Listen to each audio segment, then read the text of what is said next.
¿Y si un niño pequeño recordara su propia muerte? ¿Y si señalara el lugar exacto donde fue enterrado? ¿Describiera el arma del crimen? ¿Dijera el nombre del asesino? ¿Y todo resultara cierto? No estamos hablando de una historia inventada. No es una leyenda urbana, ni una historia inventada de película. Es un caso real, documentado, ocurrido en una zona remota del mundo, donde aún se cree que la muerte no siempre es el final. En el año 2009, en una región montañosa del norte de Siria, cerca de la frontera con el Líbano, una familia de religión drusa vivió uno de los episodios más inexplicables que se recuerdan en el mundo de lo paranormal. Su hijo, de apenas 3 años, empezó a hablar con una claridad sorprendente. No decía frases típicas de un niño pequeño, ni inventaba historias sin sentido como suelen hacer los de su edad. Lo que salía de su boca era algo completamente diferente. Él afirmaba que había sido asesinado, que tenía recuerdos muy claros de su vida anterior, que su verdadera casa no era aquella en la que vivía ahora, que había muerto violentamente, y lo más inquietante de todo, decía saber exactamente dónde lo habían enterrado. La familia, en un principio, no sabía cómo reaccionar. Pensaron que quizás el niño había escuchado algo, que tal vez repetía palabras sin saber lo que significaban. Pero con los días, esas frases se repetían, siempre con los mismos detalles, siempre con la misma seguridad. El niño no dudaba, no se corregía, no inventaba cosas nuevas cada vez. Era como si contara una historia que ya conocía de memoria. Decía que vivía en otra aldea, que un hombre lo había golpeado con un hacha, que lo había enterrado cerca de unos árboles, al lado de una casa con tejado de piedra, y que aún recordaba el rostro de quien lo mató. Lo más desconcertante es que el niño tenía una marca de nacimiento muy visible en la parte superior del cráneo, una línea hundida o alargada, justo en el lugar donde, según su relato, había recibido el golpe fatal. Los drusos creen que las marcas de nacimiento están directamente relacionadas con la forma en que morimos en la vida anterior, y en su cultura, la reencarnación no es una creencia,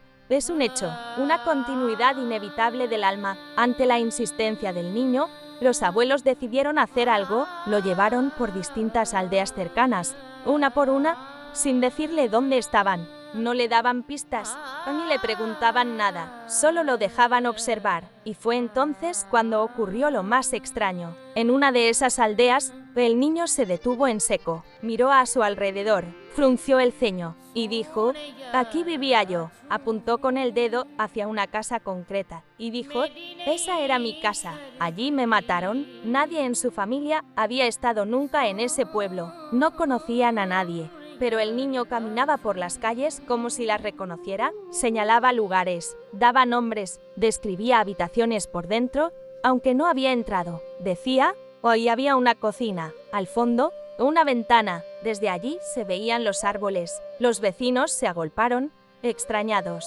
Algunos ancianos recordaban que, hacía unos años, un hombre del pueblo había desaparecido sin dejar rastro. Nunca se encontró su cuerpo.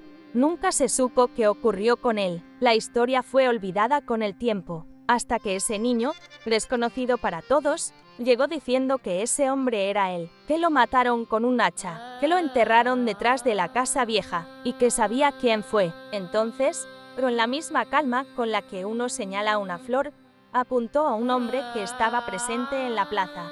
Uno de los vecinos dijo su nombre sin dudar y dijo: «Él fue, él me mató». El ambiente se congeló. Nadie hablaba, nadie respiraba. El acusado palideció. No dijo nada, solo bajó la mirada, pero no se marchó. La familia, junto con algunos habitantes del pueblo, decidió seguir al niño. Querían comprobar si todo aquello tenía algún sentido. Lo llevaron a la parte trasera de la casa abandonada que había señalado. El niño indicó 2 árboles y dijo: «Aquí me enterró». Con herramientas rudimentarias comenzaron a cavar. El suelo era duro, lleno de raíces, pero al cabo de un rato encontraron huesos humanos. Y no solo eso, también encontraron un objeto metálico oxidado. Era un hacha, con el filo mellado y restos de lo que parecía ser sangre seca y fragmentos óseos incrustados. El cráneo tenía una fractura visible, exactamente donde el niño tenía su marca de nacimiento. El silencio se hizo absoluto. Nadie se atrevía a decir nada. El hombre señalado por el niño seguía allí. Algunos se le acercaron, le preguntaron si sabía algo, si podía explicar lo que estaba pasando. Y entonces,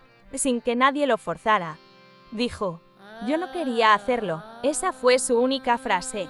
No hubo juicio, no hubo condena, pero todo el pueblo supo lo que había pasado. La familia del niño volvió a su aldea, perturbada pero aliviada. El niño, según contaron más tarde, comenzó poco a poco a olvidar lo ocurrido, como si la memoria de esa vida anterior se fuera desvaneciendo. Dejó de hablar del asesinato, dejó de mencionar nombres, empezó a comportarse como un niño normal. El caso fue investigado informalmente por el Dr. Eli Lasker, un médico alemán que trabajaba en el Ministerio de Salud de Gaza y que documentó decenas de casos similares. Fue él quien recogió los testimonios, confirmó los datos y los publicó en informes que hoy en día forman parte de estudios serios sobre reencarnación y memoria residual. Historias como esta no son únicas. En la tradición drusa se conocen muchos casos similares. Niños que recuerdan vidas pasadas, que reconocen objetos, que buscan a sus familias anteriores, que hablan idiomas que nunca aprendieron. Y siempre,